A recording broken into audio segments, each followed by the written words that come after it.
साथियों, ये आप कार्यक्रम जो विरहा के माध्यम से सुनेंगे वो हमारे प्रतीक फिल्म क्रिएशन इलाहाबाद के चेयरपर्सन श्री बीके सिंह साहब के सौजन्य से हम गायक लालजी लहरी एंड पार्टी के साथ आपकी सेवा में पेश कर रहे हैं पान वाली उर्फ बंबई की रानी। शाइलाइन भूमिका है।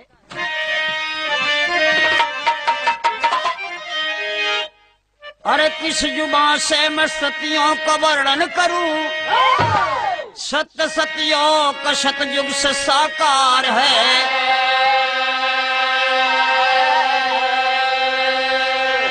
खास दुनिया के मालिक त्रिदेवार है, खुद सती ने किया जिनको लाचार है।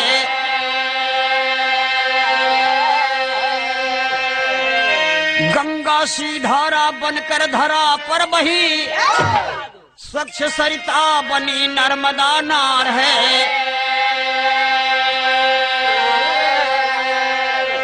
हर घर की गृहिणी से लहरी से सुन लो बयां, जिसने कल युग में कीन्हा चमत्कार है।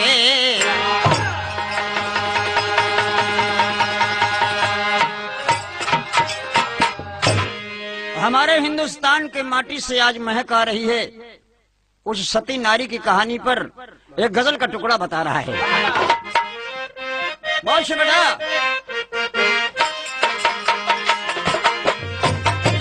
क्या बात है, क्या लाल।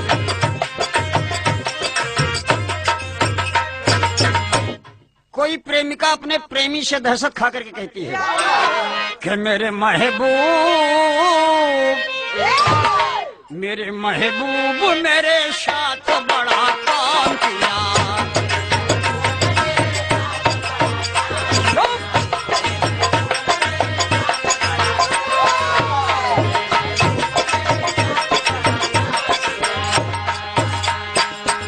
मेरे महबूब मेरे साथ बड़ा काम किया,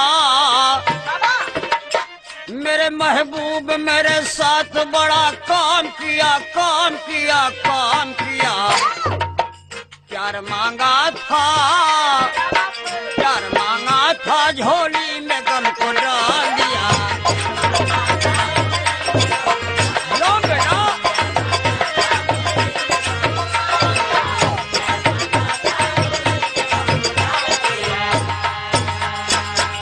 दास्तान है अपने एक छोटे से गांव की ओर से कहानी बता रही है। क्या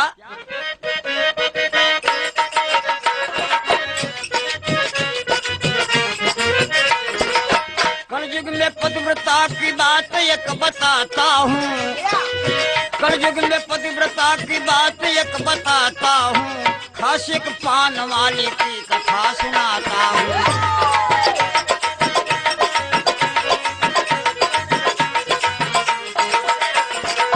गरीब मोतीलाल हीरा सच्चा यार रहा। उस गांव में एक लड़का है जिस लड़के का नाम मोतीलाल है।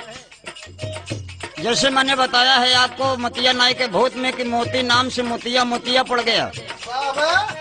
गांव के बच्चों की बात होती है, अच्छा नाम भी बर्बाद हो जाता है। मोती के एक बहुत बड़ा प्यारा दोस्त है हीरा। हीरा संपन्न परिवार का है, हीरा पढ़ाई लिखाई में संपन्न है, लेकिन मोती साथ तो करता है लेकिन पढ़ाई में साथ नहीं देता, बड़ा शैतानी करता है। गरीब मोतीलाल हीरा सच्चा यार रहा, घर में माता पिता छोटा सा परिवार रहा।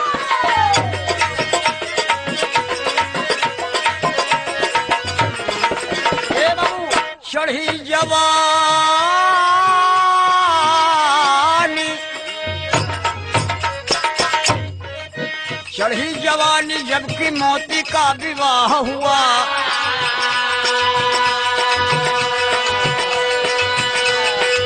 साथियों, ये पारंपरिक बात है, पर्दे के अंदर बात समझेंगे। जवानी हर बसर की काबिल इल्जाम होती है, निगाहें नेक भी इस उम्र में बदनाम होती हैं। आज वो मोती जवान हो गया, शादी हो गई, दुल्हन बहुत सुंदर है। चढ़ी जवानी जबकि मोती का विवाह हुआ, छबीली सुंदरी के प्यार में तबाह हुआ।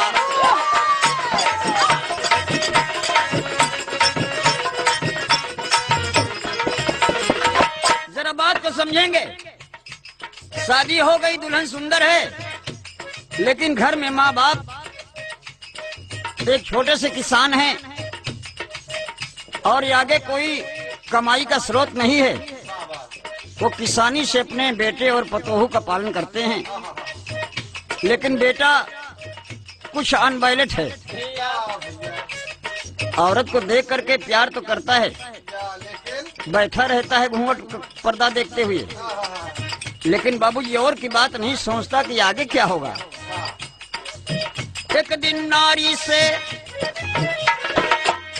जबकि एक दिन नारी से तकरार हुआ। माई बाप को देख करके दुल्हनिया सोचे कि मालिक कैसन दुल्हा मिलल, देखे में मोटा ताजा लेकिन खाई के लेटा रहा था। हमारे घूंघट का पर्दा देख के कितना पेट भरे। बार बार समझाते समझाते थक गई नारी। एक दिन बाबूजी तकरार हो गई, जबकि एक दिन नारी से तकरार हुआ, झट से बम्बई वह जाने को तैयार हुआ।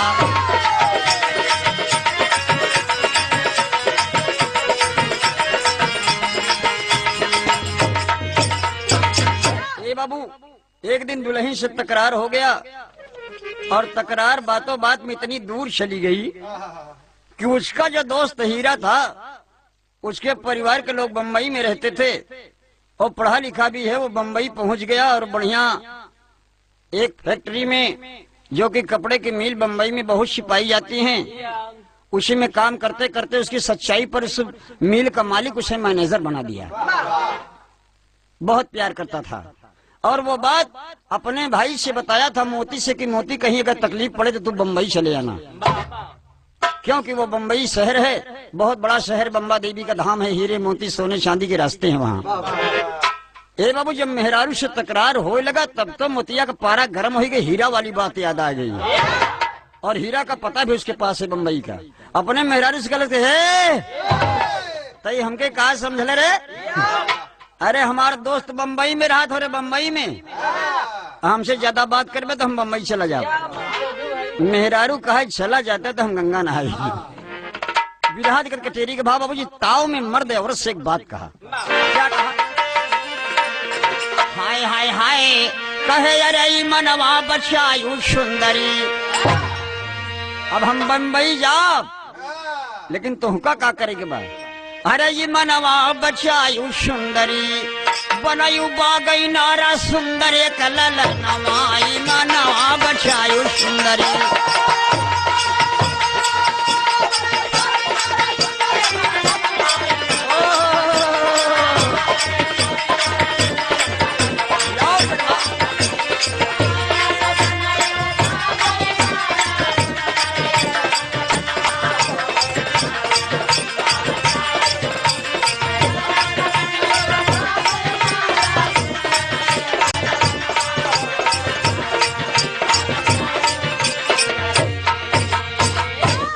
मर्द कहाई लगले नारी से,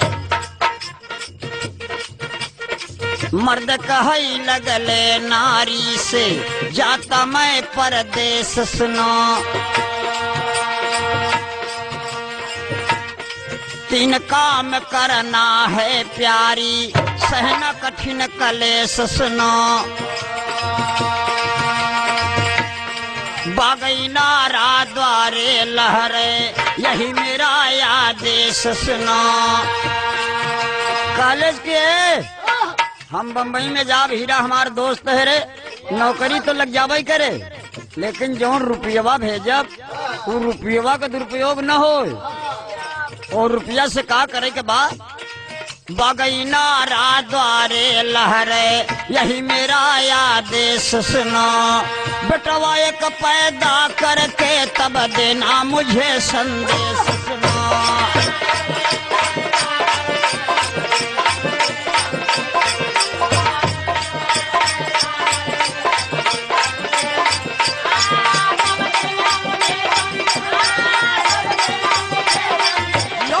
प्रयागराज के मुरैना, क्या बात है।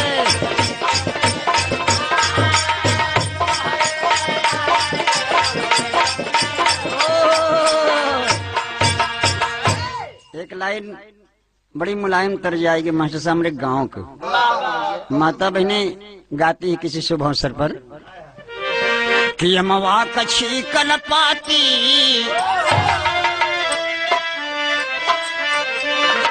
अरे यमवा कछी कन पाती अमवा कछी कन पाती टिकोरा कौनो तो रही न पावे।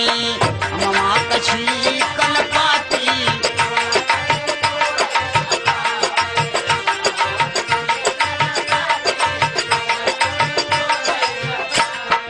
ए बड़वा यही तर्ज हर जगह गाई जाती बाबूजी। लेकिन माता बहनों के गीत में कोई लेखक नहीं होता। बनारस में गाती है माता बहने के ठाढ़े रहो मुरली वाले गगरिया घरे धई के अइबे।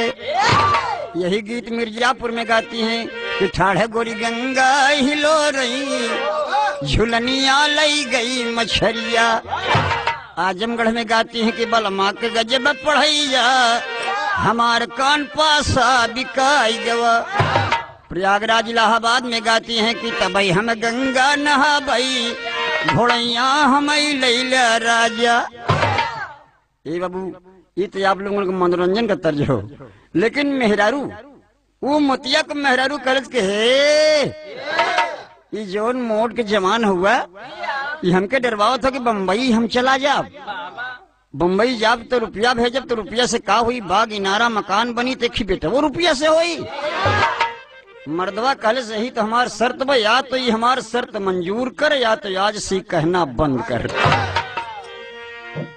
बाबूजी कहले कि ठीक बा हम तीनों बात आपका मानत ही पिया लेकिन हमार तीन बातें आप गठिया जा। परदेश जाता है कहे तीन बचन गठिया हर तीन बचन गठिया तबई राजा जाया विदसवा।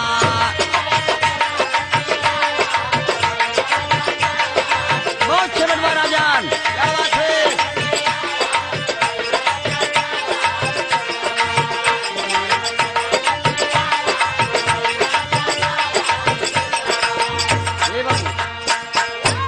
मर्दवा कहलस की बताओ बताओ जल्दी बताओ। कहे अगर बम्बई जाया एक काम किया कि जुआ यो जुआड़ी के पास न जाया। परदेश में बहुत जुआड़ी मिलेंगे आपको। परदेश में जुआ मत खेलना। बारे पतिव्रता औरत अपने पति को बता रही जबकि पति उसका कितना बड़ा संकेत करके उसके लिए जा रहा है लेकिन अपने पति की भलाई के लिए बता रही है कि जुआ यो जुआड़ी के पास न जाया मैं खाने में न बोतल मिलाया तबई दुल्हा जाया विदसवा। रंडी से आँख जिनी लड़ाया तबई दुल्हा जाया विदसवा।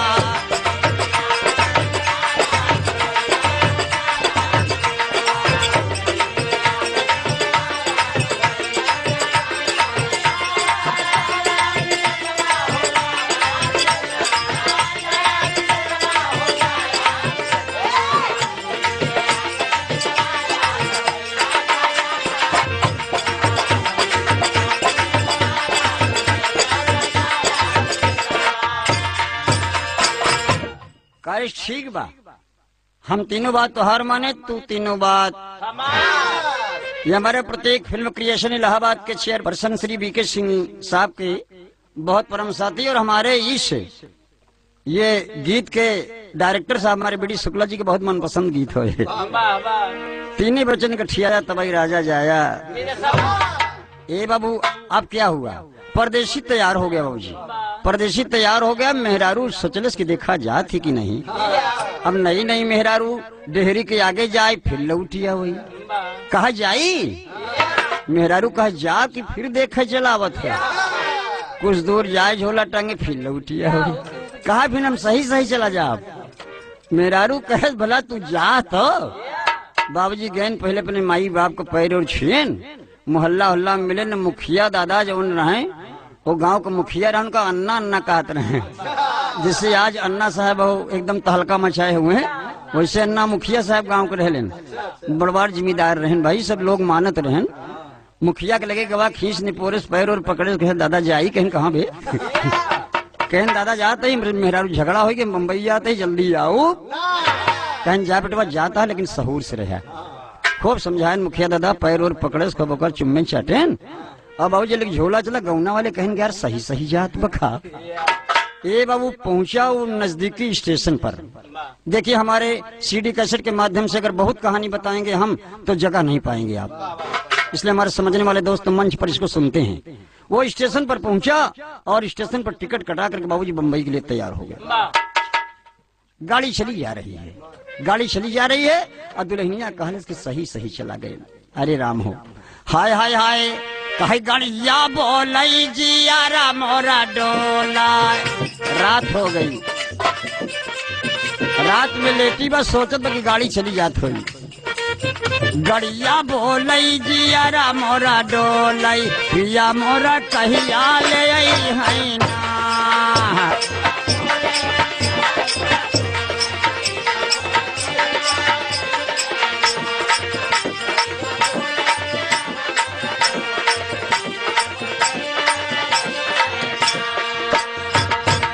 ये माता बहनों की बड़ी मशहूर कजरी हो, लेकिन वो बोले रे सोचत की गड़िया बोले जिया न मोर डोले, पिया मोर कहिया ले।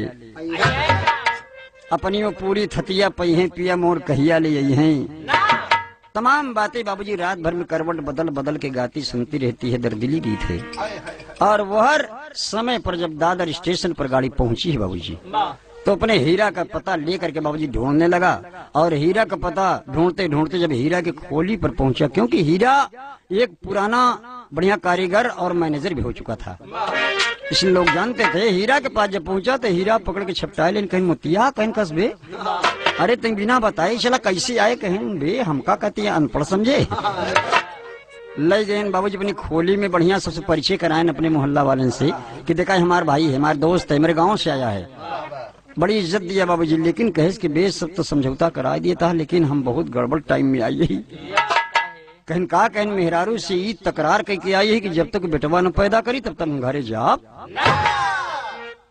कहीं अबे तबू तो पत्थरे दूब बोया। हाँ कहीं ठीक बा बाबूजी। हीरा तो मजाक समझा, लेकिन हीरा अपने पास रख लिया, खाने पीने लगा, रहने लगा। रात बीती, सवेरा हुआ, अपने मालिक से जाके मिलाया और अपनी जब ड्यूटी पर जाता, वो जितने कारीगर थे सब सम्मान करते थे हीरा का। सबको बता दिया कि मेरा भाई है, इसको जल्दी से जल्दी बढ़िया कपड़े का कारीगर बनाओ। लोग सिखाने लगे। हर दिन बाबूजी बीते लगा। अब बीते लगा, एक तो चौधरी साहेब के जौन रहे, चौधरी साहेब के एक लड़की रहे, वो लड़की जौन रहे मोतिया के दुल्हनी के ननद लागत रहे। ननद लागत कहें भौजी कहीं का कहें कि सही सही कहें कारे, अरे कहीं ना बिट्टी देकर रात तो बीत गई, अब तो सबेर हुई हुआ। अरे कहें कि जौने समय में गया है भौजी सावन का महीना, तो से कैसे बर्दाश्त हुई, कहें बताओ तो से कैसे बर्दाश्त हुई। अब बाबूजी कहे लगी, कहे का लगी कि हम का दई के कठिन कलसवा। अरे बाप रे बाप, हम का दई के कठिन कलसवा, पिया परदेसवा गईले ना।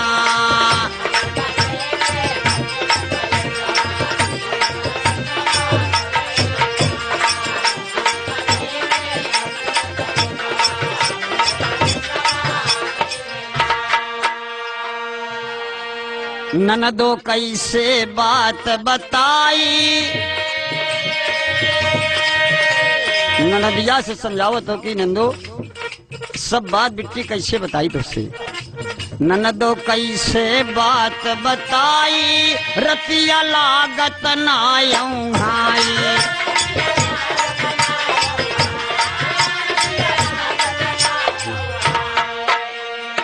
हम कानिश दिन रहत अंदेसवा, हम कानिश दिन रहत अंदेसवा, राजा परदेसवा गइले ना।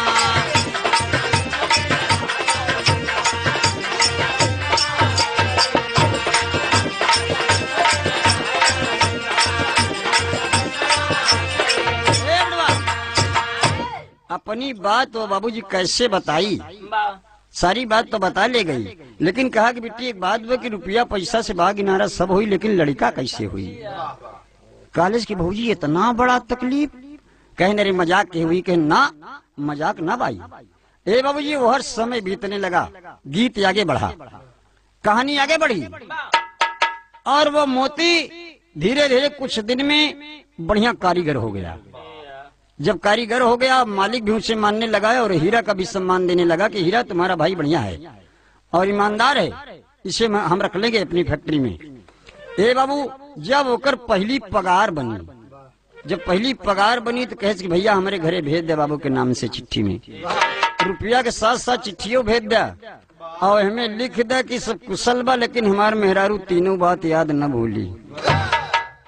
ए बाबू चिट्ठी आई बम्बई से गांव में, जब चिट्ठी आई लेके पोस्ट मास्टर साहेब लेके साइकिली पे बैठा, झोला टांगे, मोती के घर कौन है, मोती के घर कौन है, मोती के घर कौन है। मोहल्ला वाले सब चौंकिया गए कि मोतिया कहूँ पायस का नौकरी। ए बाबू जो चिट्ठी थमा दे इनके बाबू का, तो मुखिया दादा को बोलवाइन। मुखिया दादा खोल के जब चिट्ठी पढ़ाई लागे तो कहन की अरे बाप रे, अरे चौधरी कहन का कहन तोहार बेटवा यार तो बढ़िया कारीगर हो गया बम्बई में, वो तो पगार पाने लगा या इतना रुपया आया है। अब पोस्ट मास्टर साहेब रुपया दे देंगे इनके बाबूजी। और जब चिट्ठी बांची जाएगा तो चिट्ठी के आखिरी में लिखा रहा कि हमारे दुल्हनी से कह दिया कि तीनों बात भूली। आय हाय हाय, दुल्हनिया घूंघट काढ़े बैठी बा। चिट्ठी के जब आवाज सुने से बाबूजी तब तो सुखाए लगी कि मालिक अब तो पिया की नौकरी लग गई, अब तो रुपया आवे लगा। बाबूजी करे चिंता छाले अम्मा दौड़ी कहीं कस रहे थे, कहे मनहूस बैठी है। अरे तोर दुल्हा बम्बई में नौकर हो गए बढ़िया, तबो तो बैठी है, कहे अम्मा का करी, गई अंगने में बैठ गई। ए बाबूजी दिन ढल गवा, जब रात आए तो रात में सोचे लगी, क्या सोचे लगी कि हमका बहुत बड़ा तकलीफ दिख गया। एक लाइन तर्ज मास्टर साहब, बहुत अच्छे बड़ा आराम सुने, ये हमारे बचपन का तर्ज हो। कोनो मेहरारू का दुल्हा बनारस रहता है, और छुट्टी बिताई जब जाए लगा तो मेहरारू पकड़ के हाथ खिस से हंस देस। मर्दवा पूछले की का बात हो, का कमी हो, कहे कर जाऊ कर जाऊ, अरे कर जाऊ कर जाऊ कर जाऊ, कहलस करे जाऊ तो हम है यही, तो कहे का चाहते, कहे हम कुछ मांगत नहीं है, एक छोटी सी सौगात मांगे कि कर जाऊ कर जाऊ, अरे कर जाऊ कर जाऊ कर जाऊ, एक ठो चुम्मा दिहल जाया हो कर जाऊ। लो बड़ा समूला, क्या बात है।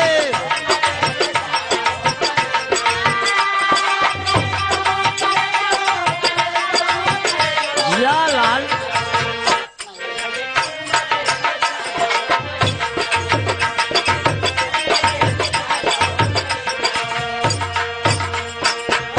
गीत पर गौर करेंगे साथियों, बहुत तर्ज हम सुनते रहते हैं आप लोग।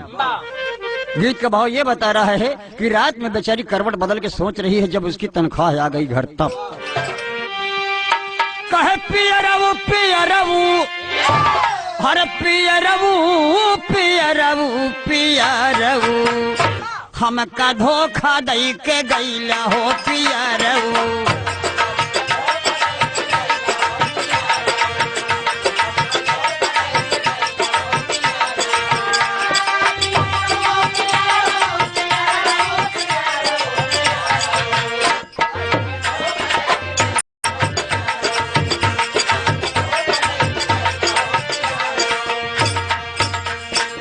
चढ़ली जवनिया में कैला लगनिया,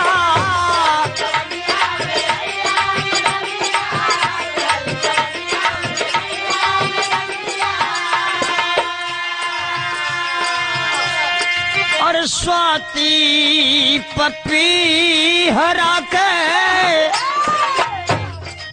स्वाति पपी हरा के कैला कहलिया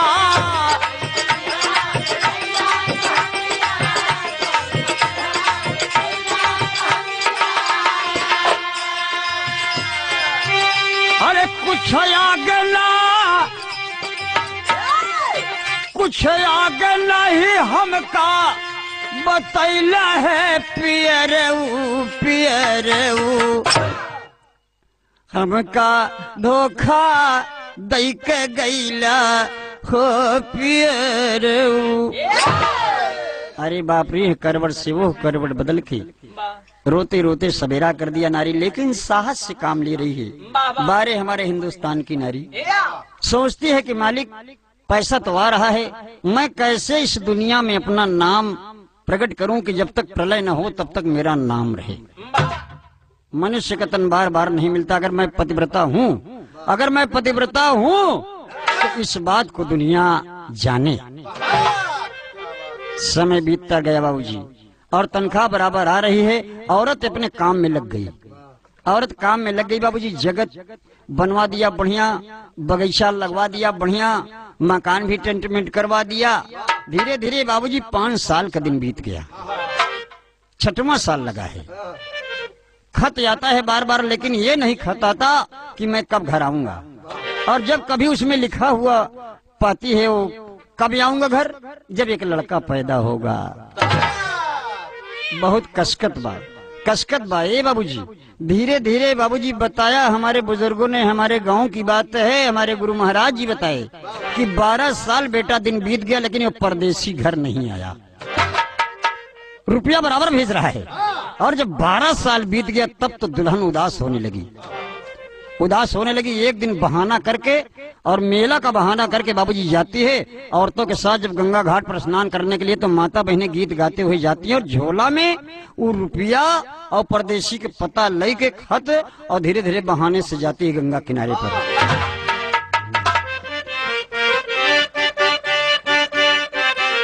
सही है बेटा?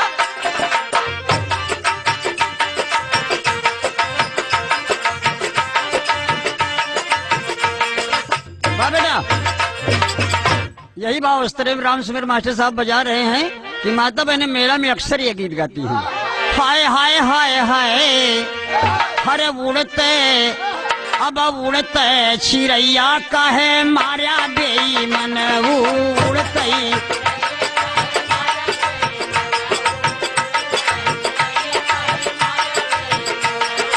उड़ते चिड़ैया काहे मारा बेईमन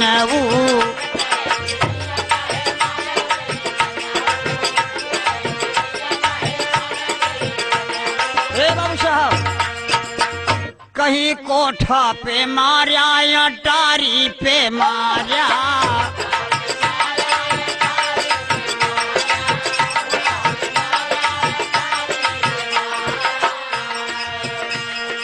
कोठा पे मारा अटारी पे मारा।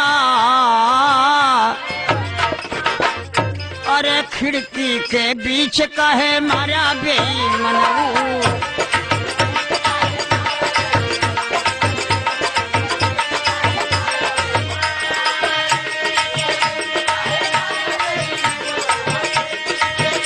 लो बनवा, क्या बात है? सही हो सही हो।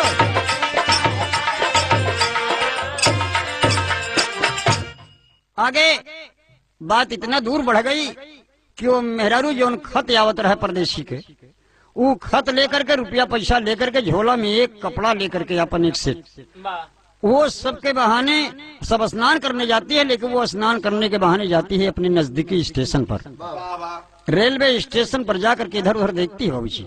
इधर उधर देखती है, एक बढ़िया शरीफ आदमी को देखा कि पैंट शर्ट लगाए, चश्मा उश्मा पहने, वो खत के पहुंची कि बाबूजी के इनका कहें कि हम बाबूजी बम्बई जाब। अब बम्बई जाए वाली गाड़ी कई बजे आई, टिकट कहाँ मिले थे बाबूजी? मर्दवा नीचे से ऊपर तक देखलेस कि देहाती मेहरारू। अरे कॉलेज की तू बम्बई का करबू? तू गांव का मेहरारू तो हर तो पहनावे उड़ाव देख के वहाँ कुकुर निचले ही। कहा कि नहीं बाबूजी हमारे कुछ नहीं, सास ससुर हमारे मर गए, हमारे मनई हुई बम्बई में रहा थी और हमारे को सहारा नहीं बटे, हम बम्बई जाप के करे सहारे रही बाबूजी। कहीं तुम्हारा आदमी बम्बई में रहता है? कहीं हाँ। कहीं बम्बई में चलो चलो मैं छोड़ दूंगा, लेकिन वहाँ पता कहीं मेरे पास है बाबूजी। टिकट कटा करके बाबूजी उस औरत को, और वो बेचारा रईस आदमी अपनी बगल बिठाया डिब्बे में, और डिब्बे में बिठाया उसे रास्ते भर खिलाता पिलाता लेके चला गया। दादर स्टेशन पर पहुंच करके और जब ये औरत नीचे जाती है तब वो आदमी कहता है कि इसी पते पर जाओ ढूंढ लो, ये तो हमारे शहर से कुछ आउट पड़ेगा जहाँ की गांव के लोग रहते हैं। कारीगर तो यहाँ बहुत हैं लेकिन लोग सिटी से हट करके रहते हैं झुग्गी झोपड़ियों में। वहीं बगल में इसका पता है हीरा का, और वहीं पर चले जा, रास्ता बता दिया बाबूजी। वो जाकर के जब शहर के किनारे पर पहुंचती है, ये बाबूजी तो सोचा अगल बगल देखा कि बढ़िया यही कुछ चौराहेदार रास्ता दिखात बा। एक बाबूजी पान का गोमती दिखलिस, बात कैलिस पान का गोमती लेलिस किराए पर। पान का गोमती किराए पर लेलिस, 5 सुपारी चूना कत्था इलायची लौंग लिया डलिया लेके बढ़िया सजाए के गोमती में रखलिस। रात भर विश्राम करने के बाद सबेरहीन घूंघट घूंघट काट के निकाले सपने गौने वाली साड़ी, और बढ़िया लाल लाल ओठी में लगाए, लाल लाल अंगूरी में लगाए, लाल लाल घोड़े में लगाए, हाँ ललकी साड़ी में लाप लाप लाप बैठी। अगल बगल वाले कहन के का हुई नई दुकान कब खुली, एक उद्घाटन न भवे। और 2 लड़का उद्घाटन करे पहुंचे, बरनिया इशारा कैलिस। जब लड़कवन गए पान खाए बाबूजी तो पकड़ के कहे लड़कवा को पनवा थमावत रहा, एक ठी अंगूरी दबाई देस। देखिए अब इसी बात पर आप गौर करेंगे कि पतिव्रता औरत है, उंगली क्यों दबा रही पराये मर्द का। ये सोच रही है कि अगर बुरी बात है तो जल्दी फैलेगी आग की तरह, और अच्छी बात है तो दूर जाएगी। ये बात जल्दी फैलेगी और मेरे पति से जल्दी मुलाकात मेरी हो जाएगी। ये बात सुनी कि बराई नाय बंगाल वाली पान खियावत अंगूरी दबा दे तो काल ही दौड़ाई ही। हाय हाय हाय, सही है बेटा, यह भाव है कि अपने दूल्हा के कारणवा। हमारे पान वाली कैसेट का ओरिजिनल गीत है। अपने दूल्हा के कारणवा, अपने सैया के हो कारणवा, अपने राजा के हो कारणवा, गोरी बराई नियारे बनी गई ना।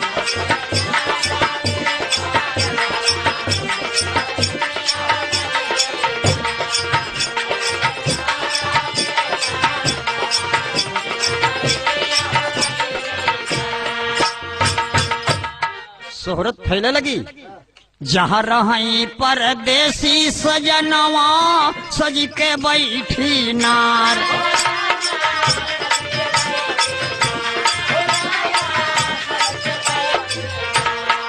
मुख में चाभसी बंगला पनवा, मुख में चाभसी बंगला पनवा, गोरी बराई नियारे बनी गई ना।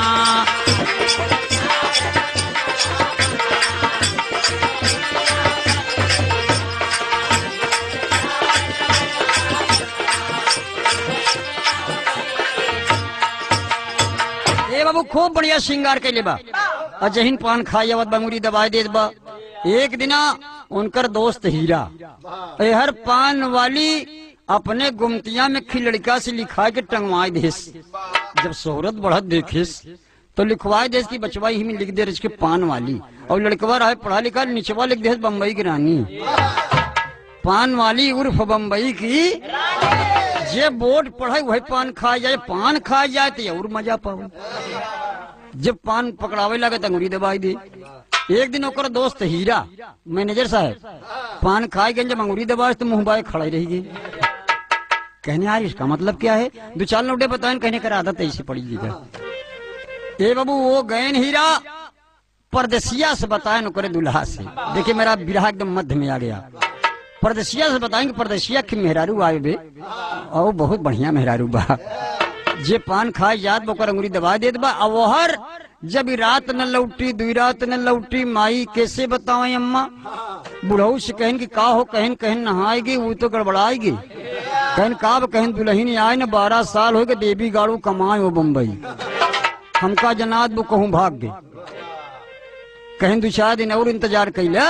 धीरे धीरे गांव में शोहरत होगी कि परदेसिया के दुल्हनिया पूर्णमासी के नहाएगी, तब से उबे न भाई। और परदेसिया का दुल्हन तो बोट टांगे वहां उंगली दबावत भी।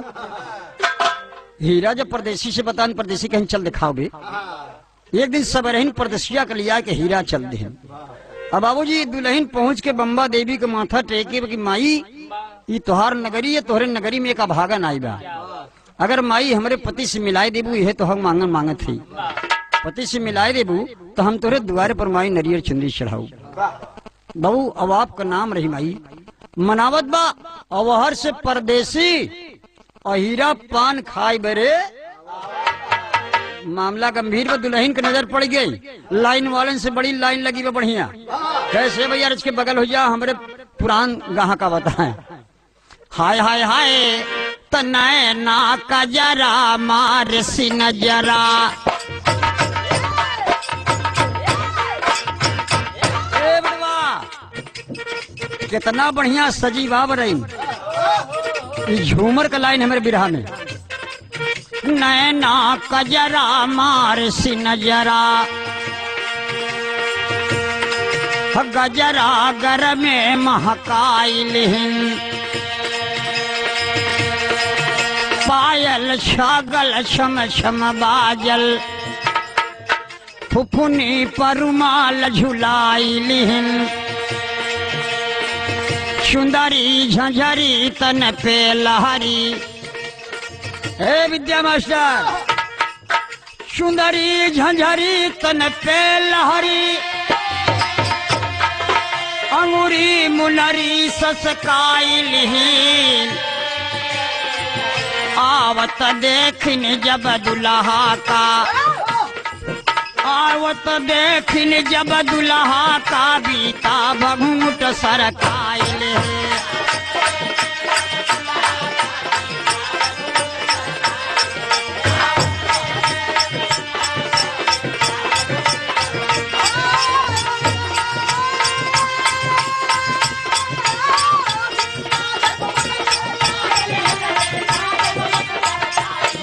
अशोक कुमार क्या बात है।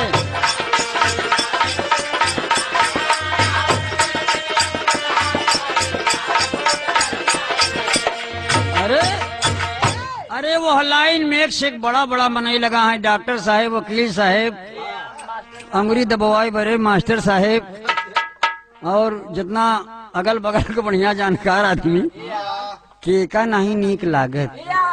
दूसरे के मेहरारू करके अंगुरी दबावे विद्या मास्टर तो नीक न लगी। अब वही में हीरा परदेसी पहुंच गई। ये बाबू जी जब एकदम काउंटर के पहुंचे तो हीरा परदेसिया से कहन की परदेसिया कहन का कहन पान मांग बे। यही बराई नहीं आ कहन भाई साहब अभी तो हम अजमाए नहीं यही। अब अपने दुल्हा के देखे तो बीता मूड सरकार के खूब बढ़िया एक्शन कह के बैठी। अब पहुंच गए, इशारे से बोला इस केवड़ आगे चलावा। दुल्हा आगे चला गया, घूंघट काढ़े बा। कहा कैसे पान खावे राजा। अरे राम परदेसिया के 12 साल पे केवड़ राजा कहे रहा है। और इतना बढ़िया मेहरारू जिक्र लगे लाइन लगी हो। हीरा से कहे सिरवा कहन कहा कहन भी मौका राजा खा दिया। कहन तो सबसे नी कहा और आगे खसकेन कहन कैसे पान खावे राजा। बाबूजी पूछती कैसे है, किस भाव से मास्टर साहब। हाय हाय हाय कहे कैसे खावे पनवा। हरे राम कैसे खावे पनवा। देते ना बताए राजा कैसे खावे पनवा। हमारा इलाहाबाद प्रयागराज का खाटी लाइन हो बिहार में।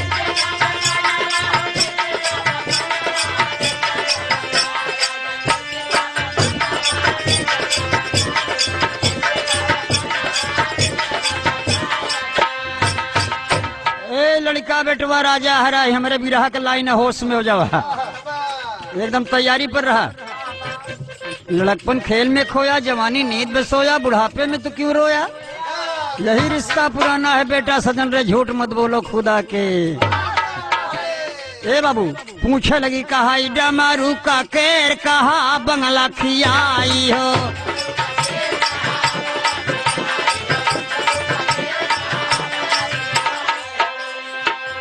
बाबूजी गौर करने की बात है, वही परदेसी आदमी जिसने वादा किया है वो सामने आज है।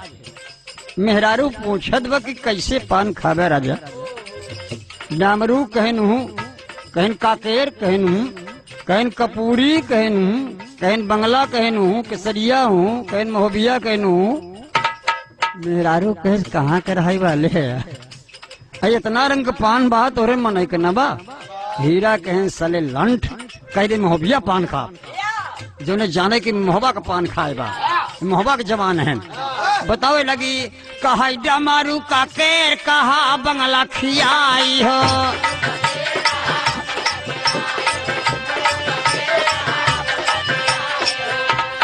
बटे काला कतिया महोबिया बताई हो।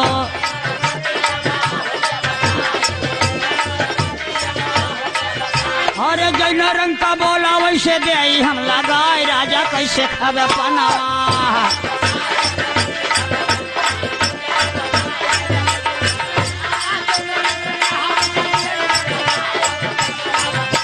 क्या बात है।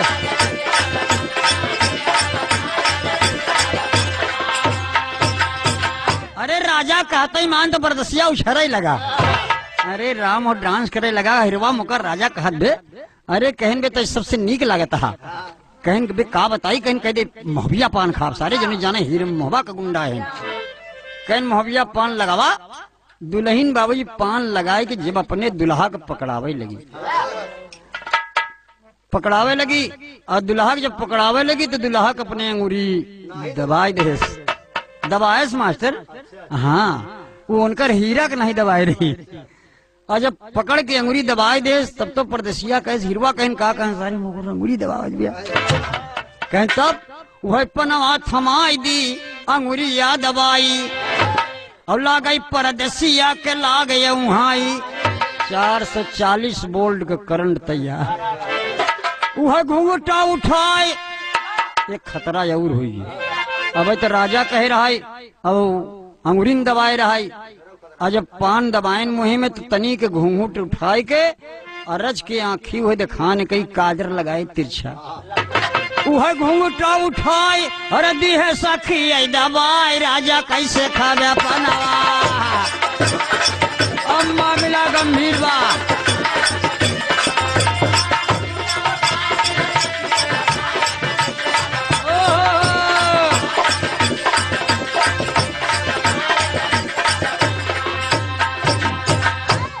घुंघटा उठाए दे सखिया दबाए राजा कैसे खावे पनवा। जब आंखी मारिस तब तो परदेसी राजा गचगचाई गए। लागे उछरे मेघा की नहीं। हीरा से कहन, हीरा कहन का कहन यार एक काम करते चल खोली पे। कहन तब कहन अब एकर हमार निरीक्षण कर। कहन मतलब ही कि पूछे भी कहाँ का बराइन। हीरा चला गए। भीड़ भड़क्का जो रहा धीरे धीरे समाप्त हो लाग। शाम की बेला हुई, शाम की बेला हो गई बाबूजी। और शाम की बेला हो गई मड़राय के पहुंचन कहन की ये बतावा कि तुहार घर कहाँ बा। बगली बैठाए लिहिस, बगली बैठाए कह पूछे चाहत कहन का। अरे कहन का कर कहने बताओ बताओ कहाँ के रहने वाली हो। कहा मैं बंगाल की रहने वाली, मैं बंगाल की रहने।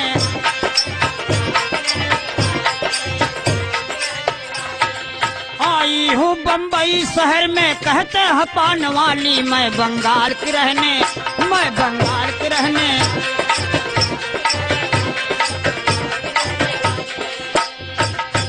आई हूँ बम्बई शहर में कहते हैं पान वाली। कहन हो अब मामला गड़बड़ाई हुआ। शाम हो गई है बाबूजी और अपने वही गोमती में बेचारी बैठाए बा। आवा बैठ जा, आदमी आप भी हैं। अब बैठन जब बाबूजी घूंघट काढ़े बा, खूब रंग रूप देखत बा। परदेसिया सोचत बा कि इतनी बड़ी मोरो मेरे रुआ रही, इतने गोर रही, इतने सांवर रही, इतने पातर, इतने दूबर, इतने लंबी, ये एकदम भगवान जैसे भेज दे। बाबूजी उसे क्या विश्वास है कि मेरी औरत है ना। घूंघट भी काट रखा है, 12 साल का दिन भी बीत गया है। ए बाबूजी पूछे लगे कि बंगाल का रहे वाली हो। कहने काम बा कि तोहरे संगी और क्यों कहना। हमार बिया भरा 12 साल हो गए, हमार मन से धू मरी। अपने मन सेधु से बतावत दिया और तबले अब तो परदेसिया और सहारा पायस। कहे सर हमार तोहार किस्मत ब्रह्मा कई मुसरे से। कहन कहा कहन 12 साल हो गए तुम्हारा मनसेधु मर गए, 12 साल बा हमार मेहरारू मर गए। कहन तब कहन चला हम तो बियाह के लिए कहनी परदेश हटाई कि परदेसियों से ना अखिया मिलाना, परदेसियों से ना। क्या बात है,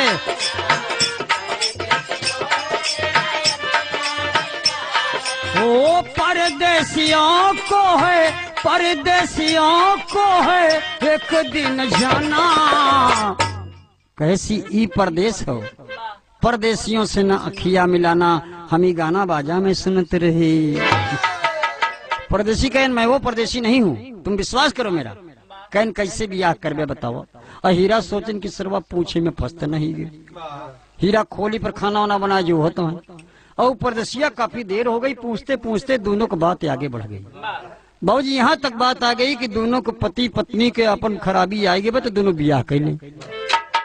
परदेसी कहन हमसे बियाह कर ले। कहन कहाँ करबे, कहन की जहाँ कहा। कहन चला बम्बा देवी के धाम में। हमका नहीं माई पे विश्वास बा कि बम्बा देवी का हो दर्शनवा, बम्बा देवी का हो दर्शनवा, चल कराई ब्याह दूल्हा।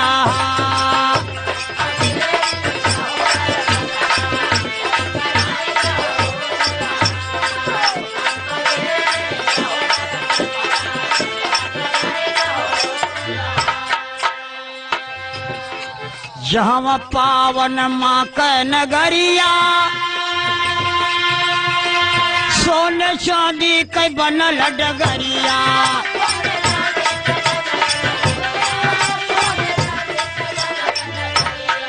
घंटा घनन घनन मंदिर माँ, घंटा घनन घनन मंदिर माँ, चला बजवाई दे दूल्हा।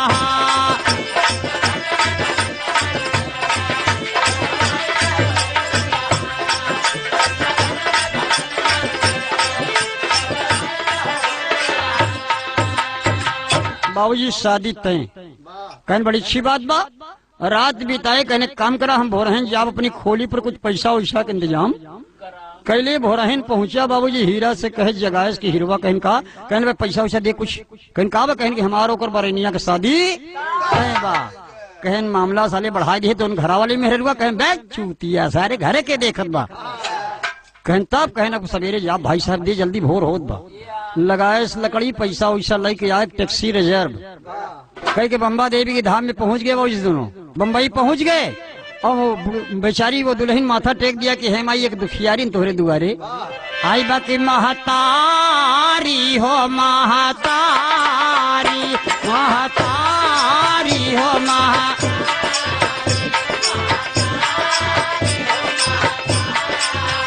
हर द्वार पे आई दुखियारी, महतारी हो महतारी। यो बेटवा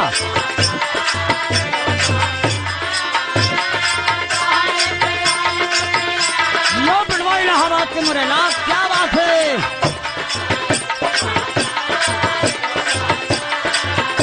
ए मुन्ना बाबूजी माई के माथा टेके बा, अमाचर पसार के मांगत के हे माई तोहरे दुआरे पर सब आवत थी दुखिया।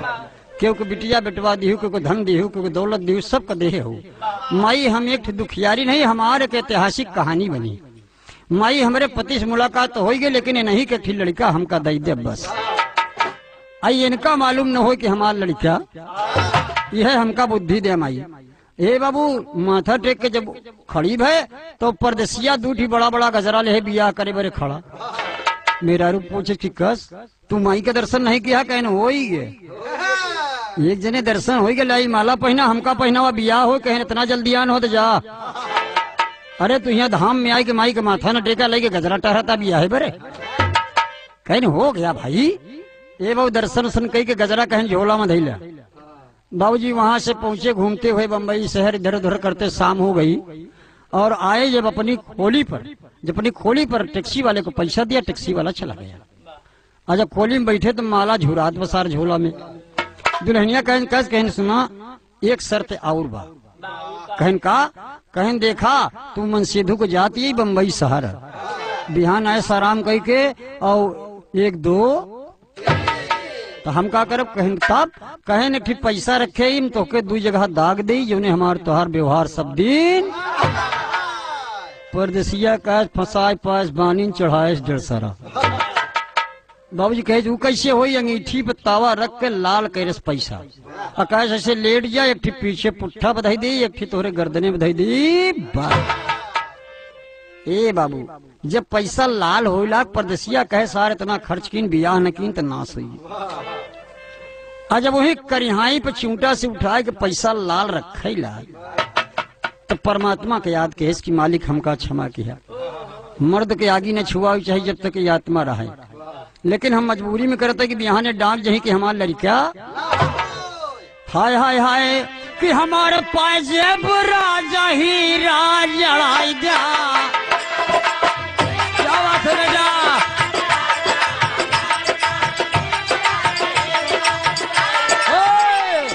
बाबूजी उठा करके पैसा और कमर पे करे पैसा रख दी कि लगाई दीन हे धनिया हंस के निसनवा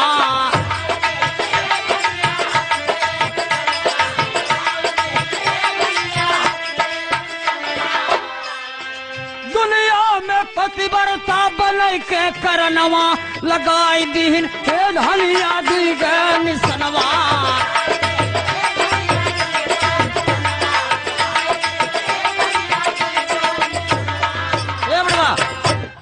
क्या बात है एक पैसा तो रखे रहे अजब कई पैसा में कर सब कर्म है चूना डिब्बा बस बेहर हो रही है अजब गर्दने दूसर का पैसा रखे बाबू तो अंग्रेजी के तिक्के तीन बन मूड नीचे चूतर ऊपर घोड़ नीचे मार घड़बड़ घड़बड़ घड़बड़ घड़बड़ गोड़ हाथ पटके से होकर सारा डिब्बा सिब्बा चूर वही गोमती के अंदर देख ले और कहन अब हमार तोहार बिया माला निखारे सो करे पौरुखई नहीं माला पहिरावे दू जगह भैंसा दागा अरबट करबट बदलत कहा ऐसे ओलरे ओलरे पहिराई दिया ओलरे ओलरे बिया हो ये बाबू माला पहनाए दे सो माला पहिराई देहन और माला पहिराए के बाद बिया तो हुई है।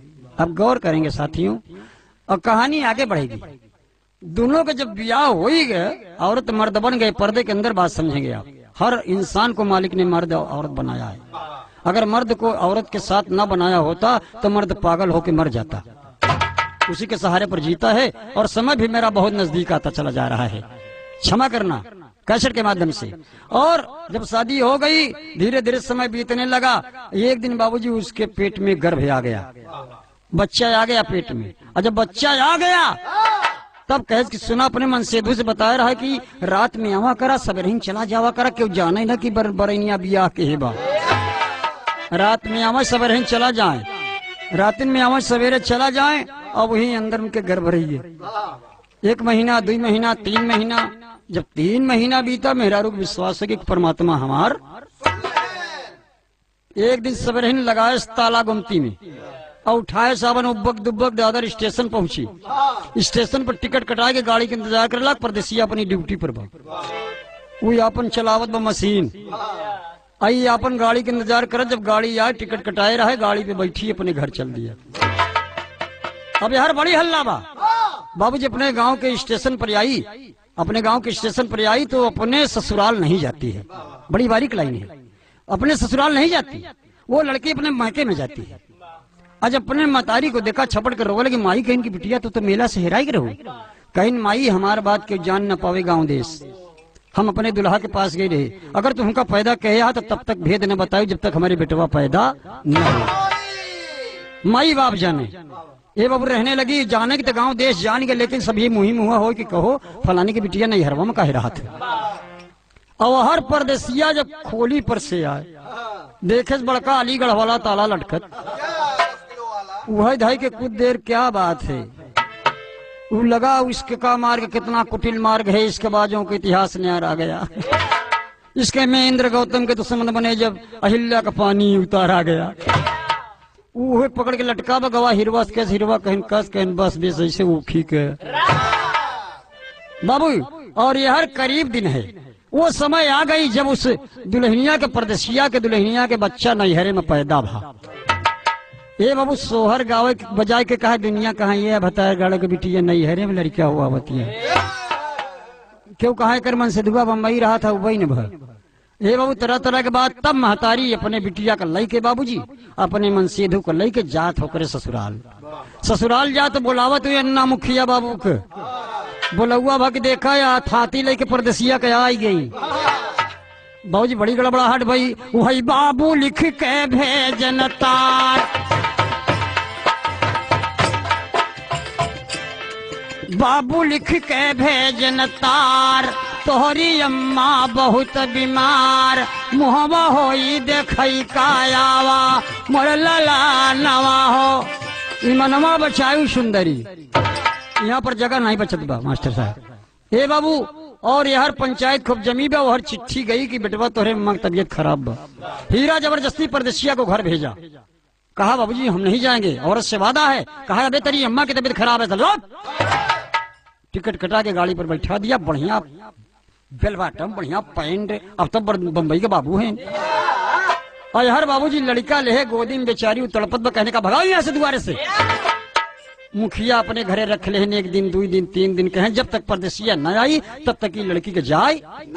आज के मुखिया की बिटिया से बहुत ओकर साथ रहा, ननद भौजाई रहा है। वो कहें भौजी तय हमरे यहाँ रहो, आवे देव का देवी गाड़ी के तो बताई। अब बाबूजी जौने दिन आप पहुंचन पंचायत जुट गई। पंचायत जुट गई, अब मेहरारू और देखे के मन से धुआ हुआ आई गया। और लड़का ले अलग बैठी बा। मुखिया दादा कहन कि बेटा कैसी बात है, उतारे जूता कहे सी हमार माई बीमार यहाँ है। लोग बता दें कि तोरे मेहरारू के बेटवा भवे बिना तोरे परदेश रहे सारे का बा। पहुंचन जब उठाए के बाबूजी ओका पंचायत के बीच में ले आयन, कहन बताओ ये लड़का के करिया। हरे कहा बम्बई सहरिया यहाँ के लूटिया ईमान, राजा हो खाया मोहब्बा का पान, राजा हो खाया।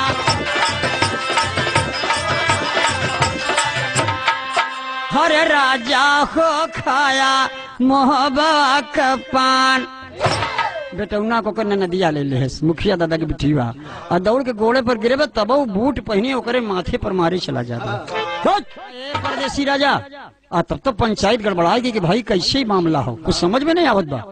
कहा तोहरे लड़का है, कहन ना हो, कहन कि पिया हमार तो पति है, झूठ मत बोला। एक लाइन राधे श्याम रामायण का भाव मास्टर साहब। कहे हे प्राणनाथ हे प्राणेश्वर, यह दासी प्राण से प्यारी है। सारी पंचायत के बीच में गठुआ तोड़ के बेचारी वो दुल्हन वियोग की मारी अपने पति के पैर पकड़ के कह रही कसम खाओ कि तुम्हारा लड़का ये नहीं। हे प्राणनाथ हे प्राणेश्वर, यह दासी प्राण से प्यारी है। अरे पति के जो पग चिन्हों पे चले वही पति बरता नारी है।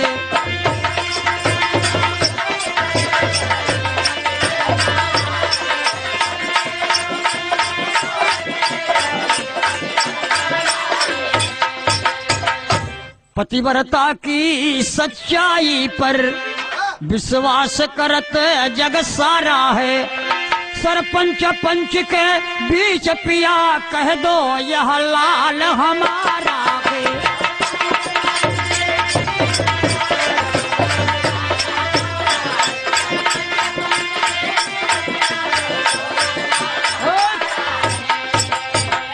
ए बाबू उस वक्त प्रकट कर दिया, अपनी उजागर कर दिया हस्ती को। दुल्हन हाथ जोड़ के मुखिया दादा से कहती है कि दादा मेरा अंतिम फैसला है, ये हमारे पति हैं, इनसे पूछिए कि परदेश जाते समय हमसे 3 बात कहे, वो तीनों बात उजागर है। बच्चा भी तैयार हो गया, जो अनहोनी थी वो हो गया, और बाग इनारा तो पैसे से बन ही गया। और 3 बात मैंने इनको कहा था कि जुआ और जुआड़ी के पास न जाया, मैं खाने में न बोतल न चाया, बेस्या से आंख दिन मिलाया तबई राजा जाया। ये पूछिए कि तीनों बात हमारी ये माने। तब तो परदेसिया का बाबूजी जो रहा बुढ़री कांपे लगी। राम सचलेस की का बात थी। कहा हे राजा घूंघट तनिक उठाए। जब घूंघट उठाए के बाबूजी आंखी हुए दबाए दहनी, कहा ऐसे दृश्य रहा बम्बई वाला ना। तब ओकर करीजा धक धक राम को रखिया एक रखिया मिलत बा। तब सोचे लगा, तब कहा तो पंचायत के बीच में पंचो सरासर झूठ बोल रही है। ये परपंच ठान रही है, ये किसका बच्चा है बताए। तब बुलाए सपने सास के कि अम्मा 1 मिनट बड़े तू चली आवा। पंचायत भरी बा और अम्मा बुढ़िया बेचारो का करे, गईन खड़ी हो गई, कहें दुल्हन का बतावा का करी हम। कहन माई तू भरी पंचायत में कह दिया, या गांव का सरपंच बैठा है मुखिया जी के सामने, ये भरी पंचायत हमारे गांव से 2-4 गांव के लोग भी आए हैं, इनके सामने ये बताओ कि तुहार लड़का है, इनका पैदा की हूँ, पैदा करके बुकवा तेल लगायू, सोहर गायू, मंगलाचार गवायू, ललन मोर बावरा, बड़ा सुघर सलोना। तो इनके बतावा शरीर में कभों फोड़ा, फुंसी, दाग, चक्कू, कुल्हरी, भाई कहूँ कुछ लगा रहा कि एकदम शरीर कह रहे बिटिया हमारा लड़का सब दिन उसे कभों नहीं ऐसा रहा नहीं बहने, एकदम साफ सुथरा। तब कहा कि मुखिया दादा कनका बिटिया कहन इनका ले जाए कहीं महुआ के नीचे जहां हम बैठी रहे, वहीं इनका पटक के देखा, इनके एक ठू कमर पे निशान, एक ठू गर्दन पे निशान और तांबे के पैसा का निशान है। इनसे पूछा कि निशान न तोहरे माई देखे रहे न तोहरे बाबू देखे रहे, तो ये निशान कहाँ आए। अरे बाप रे बाप, परदेसिया तबला कब मुखिया दादा पकड़न कहन चल बे चल, बहुत तबला खेले कहा दादा दादा कहन दादा ना माई दत मारे लेकर हपड़ लग गए नहीं, महुआ तेरे उठा के दई मेरे 4 नौडे कहन को खींचो इसका पैंट और सब दौड़ो इसको, सब कहने भैया जितना मेहरे लड़का है सब अपने अपने घर जाए, इनका अनवाइलेट करे जाता है। अब जब पैंट और खोले लागे तो लाग कांपे, मुखिया दादा का गोड़ धई के लाग रो, कहा दादा एकदम सही है एकदम सही है, अब जिन में सतावा हमारे लड़का है हमारे लड़का। कह चल टट टट टट चल पंचायत बोल। ए बाबू भरी पंचायत में जाकर के और हाथ जोड़ करके बोला कि पंचो हमारी नादानी है, ये बच्चा जो है ये पतिव्रता मेरी औरत नहीं है, सती सुइया है, ये बच्चा मेरा है। अरे बाप रे बाप, चारों तरफ से ताली बज गई, कभी का लिखना पड़ा, इतना खुशहाल महफिल हो गई, पंच लोग इतना हो गए, मुखिया दादा बाबरे चूमे लगे, दोनों को पकड़ के छपटाए ले कहे का लगे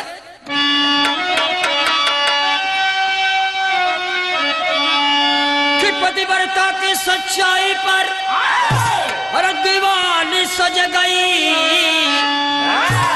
हर समय फिल्म में जोरदार ताली बज गई।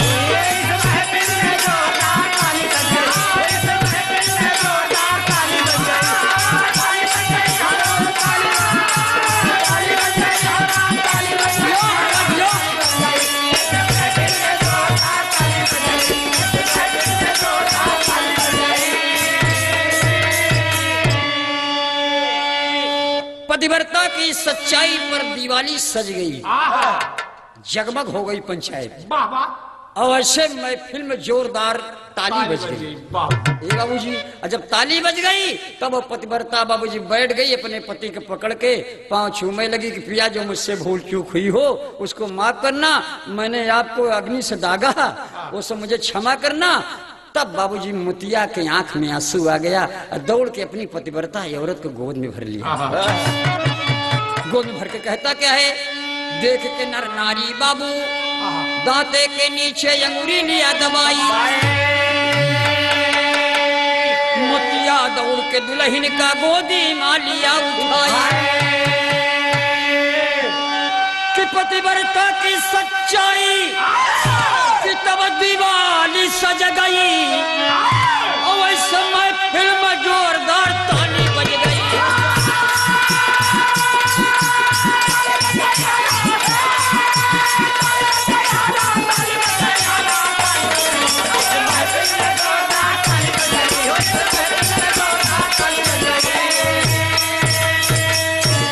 ऐसे महफिल में जोरदार ताली बज गई।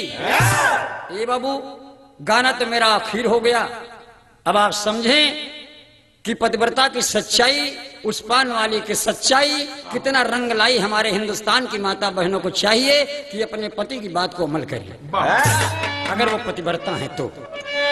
ये हमारा सीख देता है गाना। लेकिन मर्द को भी एक बात हम बताएंगे, गायक लालजी लहरी अंड पार्टी, क्षमा करना आप, कि मर्द को कलयुग में इतनी बड़ी परीक्षा औरत को नहीं लेना चाहिए, न तो आज परीक्षा में खरी उतरेंगे।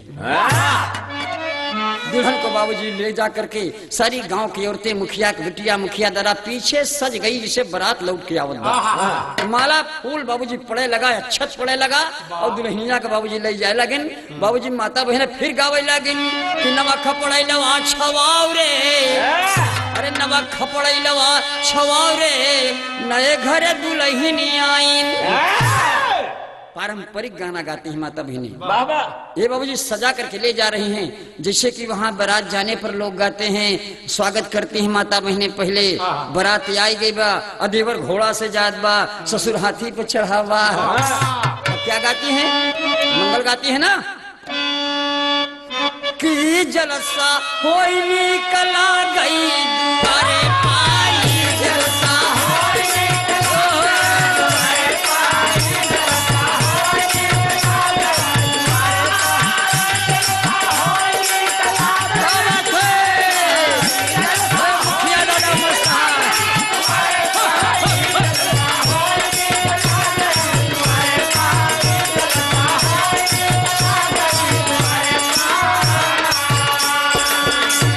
से बारातियों का स्वागत आज भी माता बहनें करते हैं। पारंपरिक गीत है। वाह वाह। कहते ससुर कयाना गजब निकला गई, आई हथिया झूम के आवई दुआरे पे। लेकिन देवरवा के और निकला सजाए के गावत थी कि देवरा कयाना गजब निकला गे, देवरा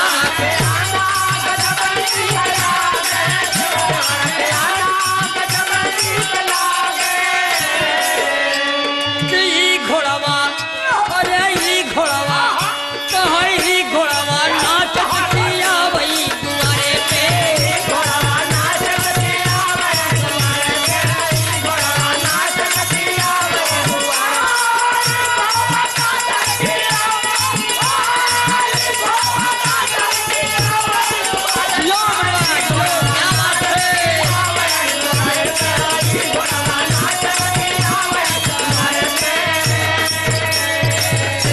बारात के लौटानी कितना मस्त होते।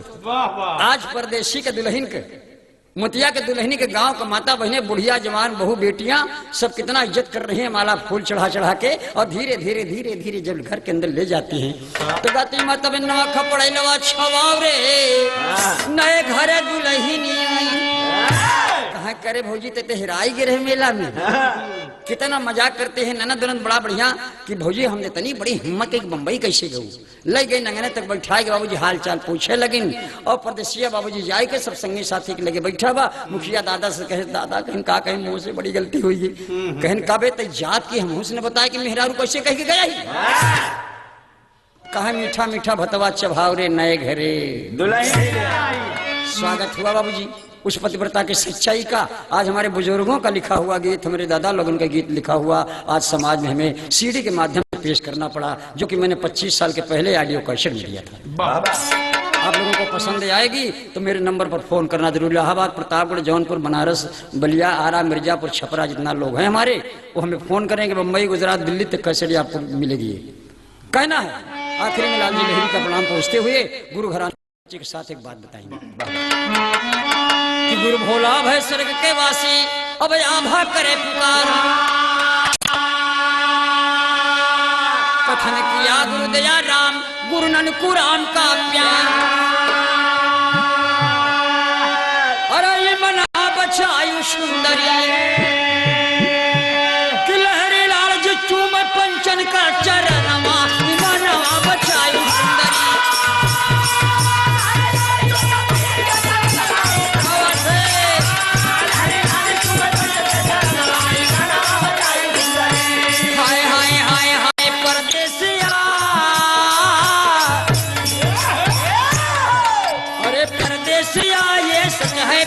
सब कहते हैं मैंने तुझको दिल दे दिया।